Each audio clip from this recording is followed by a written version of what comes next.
Mom. Sophie's hand was shaking my shoulder so hard my teeth clicked together. Mom, wake up, please, he's back. I opened my eyes into darkness so thick I couldn't tell where the room ended. The only light came from the crack under Sophie's door, and even that looked weak, like the whole house was holding its breath.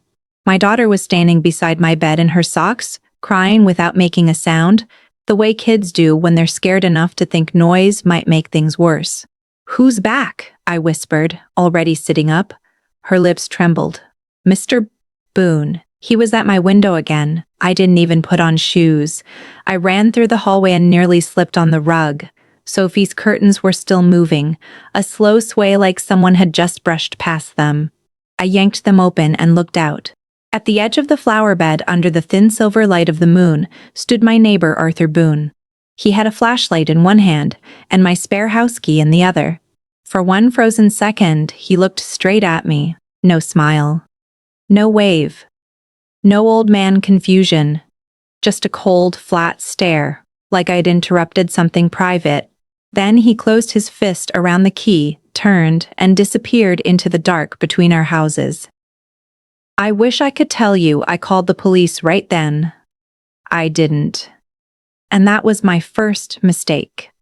I stood there with my pulse hammering in my throat, while Sophie clung to my waist so tightly it hurt. Every ugly memory I had spent the last year trying to bury came rushing back at once. The nights I had checked locks 3 times. The habit of sleeping lightly, the fear of a man's shadow outside a window. I had promised myself that when we moved to this town, to this tiny rented house on Alder Street, things would be different. Safer. Softer. Arthur Boone was one of the reasons I believed that. On the day Sophie and I moved in, I had barely gotten the first box onto the porch before he came over with lemonade, a toolbox, and that warm grandfather smile everyone trusted. He fixed a cabinet door without being asked. He carried in our heaviest boxes. He told Sophie her bike would be safe in his garage whenever it rained. By the end of the week, half the neighborhood had said some version of the same thing. "You're lucky Boone lives next door. He looks after everybody. If you ever need help, ask Arthur." At the time, I thought maybe life was finally giving me a break. But that wasn't the part that kept me awake later. It was the key. I had hidden that spare key inside a chipped blue planter on the side porch. I had never told Arthur where it was. I hadn't told anyone. I only kept it there because after leaving my ex-husband, after changing cities, after starting over with a 7-year-old and 2 suitcases worth of courage, I learned fear has 1,000 small habits. One of mine was hiding backup keys. So when I saw that key in Arthur Boone's hand, I knew one thing for sure. He hadn't been checking on us. He had been planning to come inside. The next morning, he knocked on my front door like nothing had happened. He stood there in pressed khakis and a pale green polo, holding banana bread wrapped in a dish towel. His white hair was combed neatly back. He smelled like coffee and laundry soap. If I hadn't seen him with my own eyes, I would have sworn Sophie dreamed it. "Morning, Leah," he said. "I noticed some raccoon tracks near your side yard last night. Wanted to make sure you girls were all right." I stared at him so long he had to tilt his head. "You were in my yard." His expression shifted just enough to show offense, not fear. I stepped over the line for a minute. "Yes. Your little one's curtains were flapping open and I thought maybe the latch was loose. I've seen prowlers use open windows." He lifted the banana bread a little as if kindness could erase trespassing. Then he smiled. And from his pocket he pulled out my key. "Found this on the ground near the planter," he said. "You should never leave a spare outside. Not these days." He placed it in my palm and closed my fingers over it. His hand stayed on mine 1 second too long. I didn't know what scared me more, that he was lying, or that he was good at it. I should explain who I was back then, because if you only hear this story from the middle, you'll wonder why I didn't slam the door and call for help. The truth is, I was tired in a way only scared people understand. Not sleepy tired. Soul tired.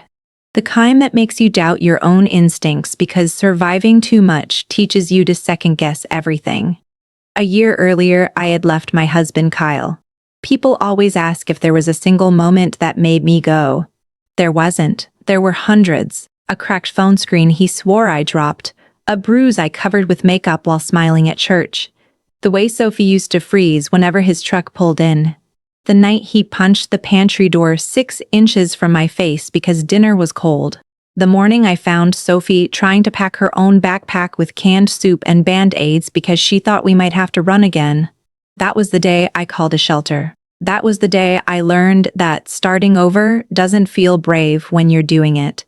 It feels humiliating, messy, expensive, lonely. And that's why Arthur Boone mattered. He looked harmless, helpful, safe. He knew when not to ask questions. He kept extra tomatoes from his garden on our porch. He fixed Sophie's loose training wheel with a laugh and called her kiddo in that gentle old man voice that made you feel silly for being suspicious. When my sink backed up, he appeared with a wrench before the landlord even texted back. When I cried in my car the day I got a bill I couldn't pay, he pretended not to notice and left grocery store flowers on my steps. For a woman rebuilding her life from splinters, that kind of kindness is dangerous. Because it feels like proof that not everyone wants something from you. And then things started happening that didn't fit. A kitchen drawer I was sure I had closed would be open in the morning. Sophie's favorite pink hair clip went missing from the bathroom and showed up on the porch 2 days later. Once I woke up and found the back door unlocked even though I checked it before bed. So often Sophie used to tease me about it. At first I blamed stress. Then Sophie said something I couldn't forget. We were eating cereal at the table when she looked up and asked, "Did you tell Mr. Boone about my bad dream?" I set down my spoon. "What bad dream?" "The one about Daddy yelling." She shrugged, but she wouldn't meet my eyes. "Mr. Boone said old houses carry sound, and sometimes neighbors hear crying through the walls. He said I don't have to be embarrassed. We did not share a wall." I felt the blood drain from my face. "What exactly did he say to you?" Sophie twisted the hem of her shirt. "He said if I ever get scared at night, I can knock on my window and he'll know." That was the first time my fear stopped feeling vague. That was the moment it grew a face. After that, I started noticing how often Arthur seemed to know things I hadn't told him. My sink dripped one evening, and before I could even mention it, he was at my door the next morning with plumber's tape. Sophie scraped her knee at school, under jeans, and Arthur asked her by dinner if it still stung. Once I argued on the phone with the electric company in my bedroom with the windows shut, and later that afternoon, Arthur chuckled over the fence and said, "Utilities will bleed you dry if you let them." I stood there holding the garden hose, smiling with my mouth and not my eyes. That night I moved Sophie into my room. She thought it was a sleepover. I thought it was strategy. But that wasn't the end of it. 3 nights later, I woke up at 2:41 a.m. to the sound of metal brushing metal. Not outside. Inside the house. I sat upright so fast I made Sophie stir beside me. I held my breath and listened. There it was, again, a careful, quiet scrape, like someone testing a lock. I grabbed the heavy lamp from my nightstand and crept down the hall. Every board under my feet felt too loud. My throat was so tight I could barely swallow. When I reached the kitchen, the back doorknob was turning. Slowly. Once to the left, then to the right. I backed away so fast I hit the counter. The movement stopped. I waited. Nothing. A full minute passed before I forced myself to lunge forward and flip on the porch light. No one was there. But in the flower bed outside the door, fresh dirt had been kicked up in the shape of a boot. The next morning, Arthur laughed when I asked if he had heard anything overnight. "You're in a new place," he said. "Every little creak sounds like a crime scene at first." Then he looked past me into the hallway and smiled at Sophie. "Still sleeping with Mom?" It took everything in me not to slam the door. Around that time, the only person on the street who didn't worship Arthur Boone started paying attention to me. Her name was Mia Calder. She was 19, lived across from us with her grandmother, wore black eyeliner even in July, and had the kind of face adults call rude just because it doesn't smile on command. The first few weeks after I moved in, she barely nodded hello. The neighborhood ladies called her difficult. Arthur called her that troubled girl. One afternoon, while I was unloading groceries, she crossed the street and said, "You shouldn't let Boone help with your locks." I almost dropped a bag. "He hasn't." She looked at me for 2 long seconds like she knew I was lying to protect my own hope. "Okay, then don't start." "Why?" Her jaw tightened. "Because men who need everyone to think they're saints usually aren't." I gave the kind of careful laugh women use when they're not sure whether to trust another warning. "That's a big accusation." Mia glanced toward Arthur's house, lowered her voice, and said, "My sister cleaned for him last year. After that, she disappeared." Every sound in the street seemed to stop. "What do you mean disappeared?" "I mean, she was there one afternoon and then she wasn't." Mia's eyes had that exhausted shine people get when they've repeated the truth so often no one believes it anymore. Police said Tessa was using again and ran off. Arthur cried on television and begged for her to come home if she was watching. The whole town said how sweet he was for caring. She stepped back before I could answer. Then she said, "Lock your windows anyway," and walked off. I told myself not to panic. I told myself small towns grow rumors the way wet walls grow mold. I told myself Arthur was odd, maybe lonely, maybe too involved, but dangerous. That was a heavier word. A word that could explode a whole street if I used it wrong. So instead of calling anyone, I got practical. I bought cheap stick-on alarms for the windows. I changed where I kept the spare key. I started taking photos of doors before bed so I could prove to myself they were locked. And one night, after reading a post online from another woman who thought someone was coming into her apartment while she slept, I spread a thin line of flour just inside the back door and under Sophie's bedroom window. I felt ridiculous doing it. I felt even more ridiculous at 6:12 the next morning, standing barefoot in the kitchen, staring down at a boot print. It started at the back door. It led through the hallway. And it stopped outside my daughter's room. I couldn't breathe for a second. I took photos, dozens of them. My hands shook so badly half came out blurry. Then I heard Arthur's lawnmower start next door, and something dark rose in me so fast it felt like heat. I marched outside. He was trimming the edge of his grass like a man in a commercial. When he saw me, he killed the engine and smiled. "Morning, neighbor." I held up my phone. Someone was in my house. His smile didn't fully disappear, it thinned. "That's awful." "They're boot prints. Inside." He wiped his hands on a rag. "Then call the police." I stared at his shoes. Brown work boots, thick sole, deep heel pattern, the same shape I had just photographed in my flower. He noticed where I was looking and lifted one foot a little, casual as can be. "Yard's muddy after the sprinkler," he said. "Half the neighborhood has boots like these." Then he leaned in and lowered his voice. "If you're feeling rattled, Leah, I can stay nearby tonight, just in case." My whole body went cold. That was when I understood something I should have understood much sooner. Arthur Boone wasn't scared of being suspected. He was enjoying it. I didn't know what was coming next. That afternoon I took the photos to the police station anyway. The officer at the front desk looked tired, took my statement and asked the usual questions. Had anything been stolen? Did I have enemies? Was there any chance my daughter had stepped in the flour? When I mentioned Arthur Boone, his face changed. Not shocked. Annoyed. "Mr. Boone," he said. "Arthur Boone next door to you?" "Yes." He gave the smallest sigh in the world. "Ma'am, Arthur volunteers at the food pantry and checks in on half the widows in this town. If he found your spare key outside, he probably was trying to help. I saw him outside my child's window at 2 in the morning. Did he threaten you?" "No, but did you actually see him enter your house?" I hated how weak my own story sounded once it had to pass through somebody else's disbelief. By the end of the conversation, I left with a pamphlet about home safety and the sickening sense that I had somehow become the unreasonable one. When I got back home, Arthur was on my porch replacing the burned-out bulb by the front door. I stopped at the curb, gripping my steering wheel so hard my knuckles hurt.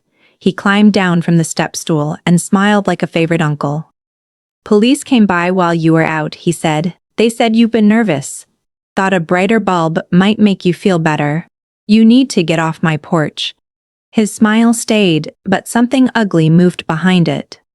You know, he said softly, people in this town can smell distrust. It makes life harder than it has to be. Then he picked up the stool and walked home as if he had just done me a favor. That night, I called Mia. I didn't know her number, so I knocked on her grandmother's door just after 8. Mia opened it like she had been expecting me. You finally believe me? She asked. I think he's been inside my house. She let me in without another word. Her bedroom smelled like incense and old books. There were sketches taped to the wall, mostly faces. Tessa's face was everywhere.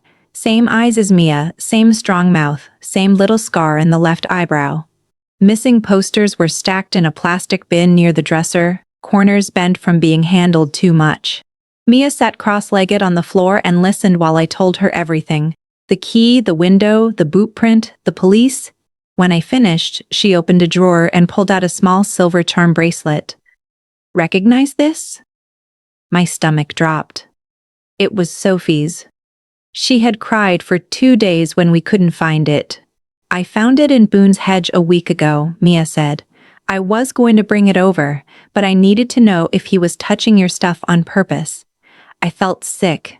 Why didn't you tell me? Because last time I told the truth too early, he heard about it before I got proof.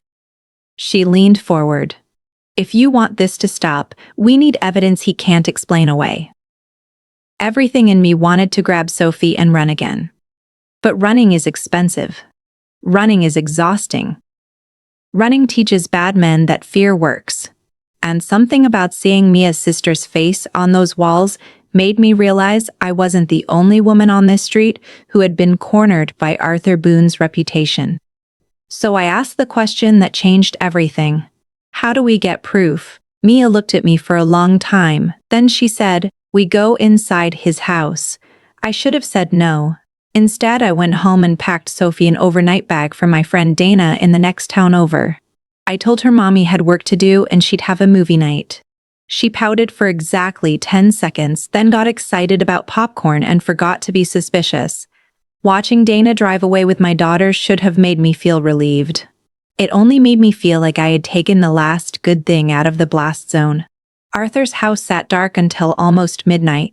Mia and I watched from her upstairs window while he turned off lights, room by room. At 12:23 a.m., his bedroom lamp went out. At 12:40, a dim rectangle glowed in the basement. At 1:05, that went black too. Mia waited another 20 minutes. Then she handed me a flashlight and a pair of gloves. We cut through my yard first, then slipped along the fence line to Arthur's side gate. The air smelled like wet dirt and summer leaves. I could hear my own heartbeat in my ears. Mia moved like someone who had rehearsed fear so many times it became choreography. The back door to Arthur's house was locked. The basement window wasn't. Of course, Mia whispered. We crawled in one after the other, landing on cold concrete. The basement smelled like bleach and old cardboard.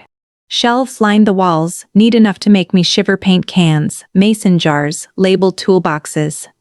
Arthur Boone kept his monsters in a tidy house. At first, nothing looked wrong. Then Mia pointed her flashlight at a pegboard near the workbench. Keys. Dozens of them. House keys, car keys, mailbox keys, each one hanging from a little white tag with names and addresses written in careful black ink. My name was there. So was my address. My knees almost gave out. What I saw next shocked me even more. Behind the shelves, hidden by a curtain of plastic drop cloth, was a second room. Not a storage room, a watching room. The walls were covered in photographs. Windows. Backyards. Bedrooms shot through slivers in curtains.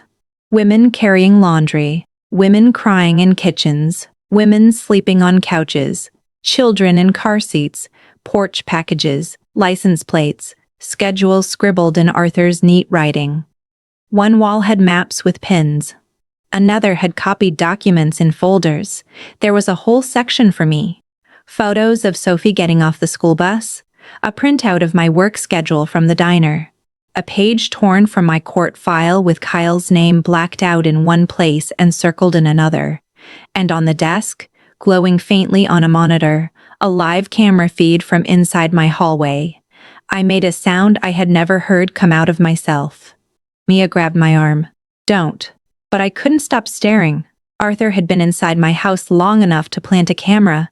He had watched us enough to know when Sophie moved into my room. He hadn't just been circling us. He had already gotten in, and then I saw something that turned my fear into pure terror. Taped beside my court papers was a recent photo of Sophie asleep, taken from inside her doorway. My daughter's stuffed rabbit was tucked under her chin. Her hair was across her face. You could see the edge of my own blanket in the corner. That photo had been taken while I was in the room. I don't remember deciding to leave. 1 second I was standing there. The next I was halfway back through the basement window, swallowing air like I had been underwater. Mia came after me with her phone full of pictures, her face pale and hard. We ran across the street and didn't stop until we were inside her room, with the curtains shut. Then I broke. I bent over with my hands on my knees and sobbed without sound. It wasn't just fear, it was violation, humiliation, rage. The knowledge that while I had been trying to build a safe life for my child, a man next door had turned our terror into a hobby. Mia handed me water and said the one sentence I needed to hear. You're not crazy. The next morning, with the photos backed up in 3 places, we went to the police again. This time I demanded a detective. Instead, I got Officer Lane, a broad-shouldered man with tired eyes who looked at the photos like they were a personal inconvenience. He kept saying words like alleged and context and chain of custody. When he saw Arthur's wall of keys, even he went still for a moment. I thought maybe now they would understand. Then he asked, "Did you obtain these images legally?" I stared at him. "He has a camera in my hallway." "And you entered his home without a warrant." My voice shook. "Are you kidding me?" He rubbed his forehead. "I'm saying this will be complicated." Mia slammed her hand on the desk so hard I jumped. "My sister is in those files somewhere. Look again." Officer Lane looked at her with a kind of practiced sadness. "Mia, we've been through this." That sentence hit me harder than anything else. We've been through this, meaning she had tried before, meaning they had chosen not to see. By the time we left, they had agreed to look into it. Which, in police language, sometimes means go home and wait for someone to get hurt. Arthur was standing in his driveway when I pulled up. He didn't wave. He just looked at me. Then, very slowly, he held up a single gold hoop earring between 2 fingers. Mine. I had lost it in his basement. He smiled and slipped it into his pocket. I didn't know what was coming next. That night, every light in my house came on at once. Then they all went out. I was in the kitchen when it happened, halfway through checking window latches for the 4th time. The refrigerator clicked off. The microwave screen died. The whole place dropped into a black silence, so sudden my skin prickled. A second later, there was a knock at the door. 3 slow taps. I froze.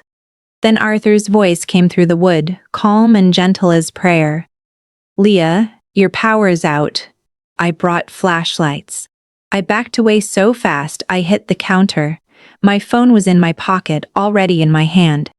Before I could call anyone, my screen lit up with a text from an unknown number. "You should not have gone into my home." Another came right after. "Fear makes children obedient. Don't teach Sophie the wrong lesson." I think something inside me actually tore.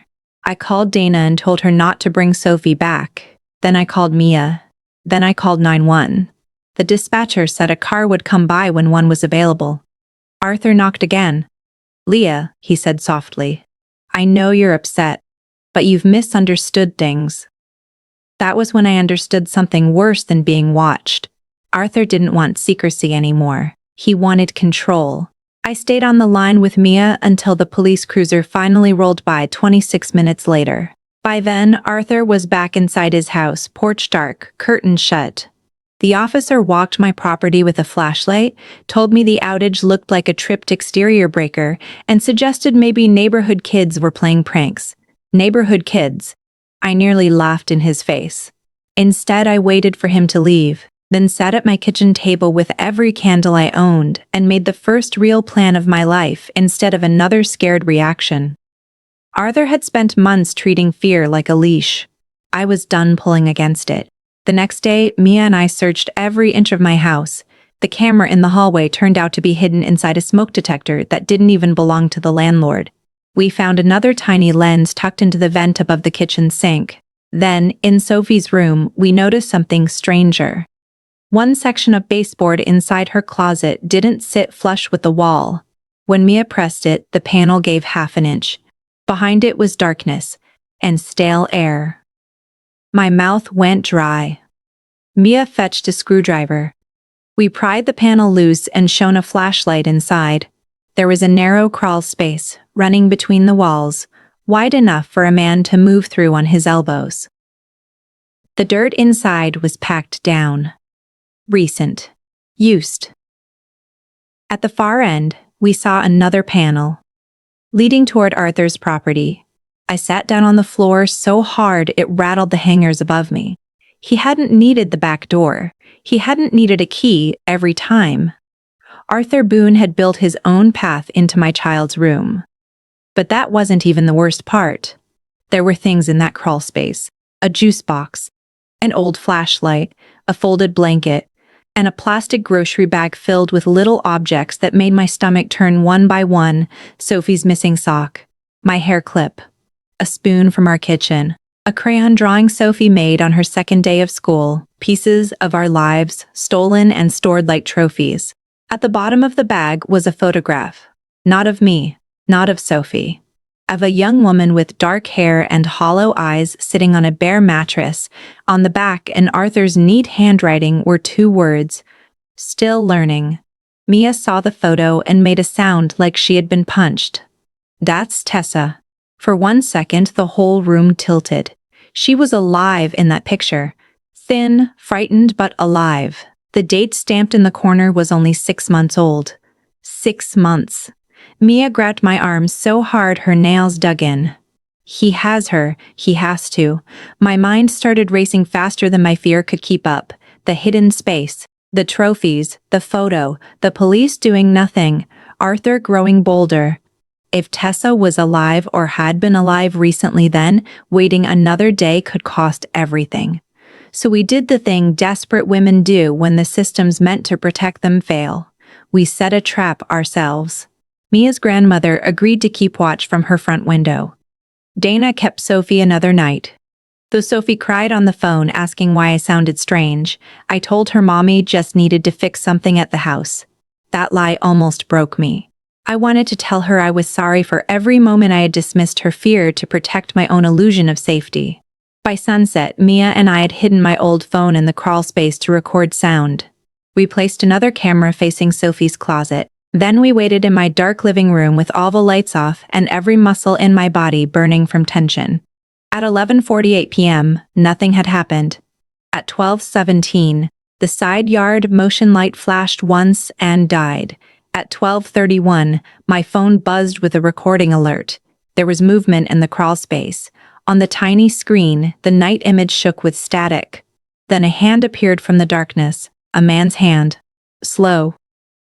Certain. It pushed the closet panel open from the inside. Arthur's face came next. No smile now. No kindly old neighbor mask. Just focus. Hunger. His eyes moved around Sophie's room in the dark, checking what mattered, memorizing. He whispered something too low for me to hear. Then he crawled back out. Mia was already on her feet. He's going to his house. I nodded. We didn't talk. We didn't hesitate, we ran. Arthur's back door was unlocked. Of course it was. We went straight to the basement. The neat shelves, the concrete floor, the watching room behind the plastic curtain. The monitor still glowed. This time another sound cut through the silence. A knock. Weak. 3 taps. Not from upstairs. From behind the far wall. Mia's whole body went rigid. Tessa? The knocking came again. I shone my light across the back corner and saw a seam I had missed before. A door painted the same color as the wall, nearly invisible unless you stood at the right angle. Mia hit it with both hands, locked. She screamed her sister's name. A faint voice answered. I will hear that sound in my sleep for the rest of my life. Tessa? It was cracked, small, real. Mia started sobbing and pounding on the door. I grabbed a crowbar from the workbench and wedged it into the frame. The wood splintered once, then again. On the third strike, it gave. The room behind it was narrow and windowless, a mattress on the floor, a bucket, 2 empty water jugs. And curled in the corner under a thin blanket was a girl who looked both 19 and 90 at the same time. Tessa. Her hair had been chopped unevenly. Her wrists were bruised. When the light hit her face, she threw up an arm and whimpered. Mia dropped to her knees so fast I thought she'd fall. It's me, she cried. Tess, it's me. Tessa stared at her like hope hurt too much to trust. Then the basement door upstairs slammed open. Arthur was home. And then everything changed. His footsteps came down slow, one at a time, not rushed, not panicked. That was the part that chilled me most. He wasn't surprised. He wasn't afraid. He sounded like a man coming down to check on laundry. When he stepped into the basement, he was carrying a flashlight and a revolver. Mia shoved herself in front of Tessa. I moved without thinking and put the crowbar up with both hands, though it suddenly felt ridiculous against a gun. Arthur looked at the broken hidden door, then at Tessa, then at me, and sighed. You had to make this ugly, he said.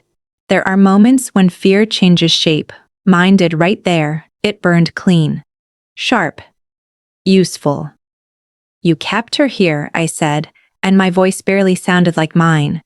You sick monster. Arthur's face didn't twist with guilt. It tightened with annoyance. She was not safe out there, he said. Neither are you. None of you are. You invite chaos into your lives and then act shocked when it finds your children. Tessa started shaking harder. Mia was crying openly now, one arm around her sister, one hand fumbling for her phone. Arthur noticed. Don't, he said, lifting the gun. Everything in the room stopped. Then he looked at me. This is your fault, Leah. I was patient with you. I gave you time to understand how this street works. Women alone need structure. They need watchfulness. They need consequences. I tasted blood and realized I had bitten the inside of my cheek. You call this watchfulness? He glanced toward the hidden room, almost offended. I call it protection. What I saw in his face then was worse than rage. It was belief. Arthur Boone truly thought what he had done belonged under the same roof as kindness. He took one step closer. My daughter died because no one was paying attention. She was 8. She stood at a bedroom window crying while her mother drank herself senseless, and the neighbors minded their business. By the time someone opened a door, she was gone. I learned something after that. His voice dropped. If you want children safe, you do not wait for mothers to figure it out. For a split second, I understood how he had built himself. Out of grief, ego, rot, and the oldest lie in the world that harm becomes noble if you call it protection. Then he said the one thing that snapped whatever pity might have existed. Sophie would have been better off with me. I lunged before I could think. The crowbar hit his wrist. The gun fired into the ceiling. Mia screamed. Arthur roared and stumbled sideways into the workbench. I hit him again, this time across the shoulder. He grabbed the crowbar, yanked it, and pulled me hard enough that I slammed into him chest to chest. He smelled like aftershave and basement dust. Stupid girl, he hissed. I drove my knee into him and tore free. The gun had skidded across the floor under a shelf. Mia was trying to drag Tessa up, but Tessa could barely stand. Arthur came at me again, faster than a man his age had any right to move. Then another voice shouted from upstairs. Police, don't move. Arthur froze. Officer Lane thundered down the steps with 2 other officers behind him, guns drawn. For a second I thought some miracle had happened. Then I saw Mia's phone on the floor, screen cracked but lit. She had managed to hit live video. Her grandmother had been watching the stream. And unlike the police, Mrs. Calder had not chosen patience. She had called every emergency number she knew until somebody came. Arthur looked at Lane and actually smiled. "Thank God," he said. "These girls broke into my home." Officer Lane's eyes moved past him. To the hidden room. To Tessa. To the bruises on her wrists. And I watched 30 years of polite excuses die in his face all at once. He lowered his weapon a fraction and said, voice shaking, "Arthur, what did you do?" Arthur turned slowly, like maybe he still believed he could talk his way back into sainthood. "I kept order," he said. "I did what weak people won't." Officer Lane took 2 steps forward and shoved him to the floor. The sound Arthur made then was the first truly human sound I had heard from him all night. Not noble, not calm, afraid. He started shouting that we were unstable, that Tessa was mentally ill, that he had been helping her detox. He said I had imagined the cameras. He said the keys were for repair work. He said the hidden room was temporary. He said and said and said. Then Lane's partner pulled the first box of videotapes from a lower shelf. Then a second. Then another folder full of photos. Arthur stopped talking. He just looked at me. And in his eyes, for the first time, I saw no power at all. Only hate. The rest happened fast and slow at the same time. Tessa was carried upstairs on a stretcher, still clinging to Mia's sleeve. The paramedics wrapped a blanket around my shoulders because apparently I was bleeding from my arm, though I hadn't even noticed. Arthur Boone was led out in handcuffs past the same hydrangea bushes he used to prune every Sunday after church. Porch lights snapped on all over the street. Curtains moved. Doors opened. People stared with their mouths open as if evil were only shocking when it finally lost. Mrs. Hargrove from 3 houses down started crying and saying, "Arthur? No, not Arthur." Like the truth itself had offended her. A man from the corner house kept repeating, "He fixed my gutters." As if good gutters and kidnapped girls belonged on the same scale. I sat on the back of an ambulance and watched them put Arthur in the cruiser. He turned his head once before the door shut, not toward the police, toward me. And I held his gaze without blinking. Because weak was the name men like him gave women who survived them, but that wasn't the end. The deeper they searched Arthur's house, the uglier it got. Cameras, audio files, years of photos, keys from homes belonging to women who lived alone, elderly widows, divorced mothers, college girls renting rooms on the cheap. Some had never noticed anything missing. Some had noticed but doubted themselves. Some had tried to say something and been smoothed over by Arthur's reputation. Tessa was not his only hidden victim, though she was the only one still alive in that house. The police found evidence tying him to at least 2 other missing women in nearby counties. Suddenly, the same department that had patted me with pamphlets wanted formal statements, timelines, interviews, courtroom language. Reporters showed up by afternoon. Neighbors who once praised Arthur started saying they always found him a little odd. That part almost made me laugh. Everyone always sees the signs after the handcuffs. Tessa spent weeks in the hospital. The first time I visited, she wouldn't let go of Mia's hand. She spoke in fragments. Ate like someone expecting food to be taken away. Flinched when male nurses entered the room. But she was alive. And every time I looked at Mia sitting beside her bed, brushing knots gently from her sister's hair, I felt a kind of gratitude so fierce it hurt. If Mia had stayed quiet to protect herself, Arthur would still be next door. Sophie came home 3 days later. I had rehearsed what to tell her 100 times, but when she ran into my arms and asked, "Is the bad man gone?" all my prepared words disappeared. I held her so tight she complained I was squeezing. "Yes," I whispered into her hair. "He's gone." She leaned back and studied my face the way children do when they know adults are editing the truth. "You believe me now?" That question nearly shattered me. I knelt in front of her and said, "I should have believed you the first time." She touched the bandage on my arm very carefully. "But you did save us." No one had said it like that. Not the police, not the reporters, not even me. Save us. And maybe that was the real turning point. Not when Arthur got arrested. Not when the cameras came down, but when I understood that fear doesn't disappear because danger ends. It disappears slowly each time you choose not to hand your voice back to the person who tried to take it. Months passed. Arthur Boone took a plea deal after enough women came forward to bury his good neighbor image for good. In court, he wore the same careful face he always wore, like the whole thing was a misunderstanding caused by emotional women. He never looked at Tessa. He looked at me once, and this time I looked away, not from fear, but because he was already smaller than he wanted to be. The judge gave him more years than he could survive. When it was over, people kept asking if I felt closure. The truth is, closure is a pretty word for something messy. What I felt was lighter than revenge and heavier than relief. I felt believed.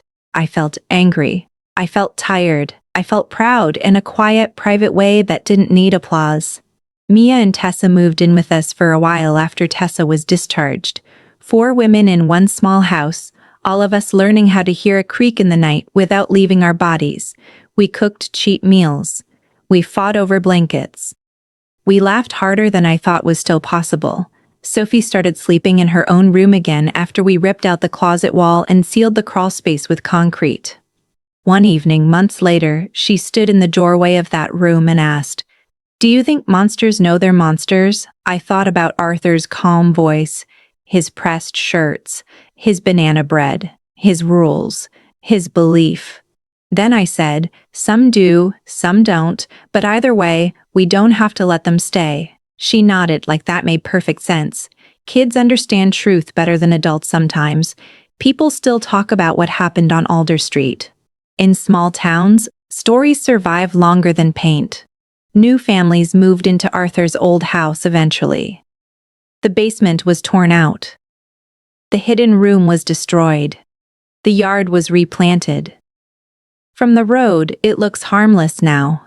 That's the thing about danger. It almost never announces itself wearing the face you expect. Sometimes it looks like kindness with excellent manners. Sometimes it waves at your child. Sometimes it fixes your sink. And sometimes, if you're unlucky, it waits until you doubt yourself before it reaches for the lock. But here's what I learned, and it cost me almost everything to learn it. A woman's fear is not hysteria just because other people are comfortable. A child's warning is not imagination just because adults would rather keep the peace. And kindness that needs your silence is never kindness at all. These days, Sophie sleeps with the window cracked open when it rains. Mia is back in school. Tessa paints now wild, bright canvases with doors flung open and women walking out of dark rooms into impossible color. I keep one of her paintings above,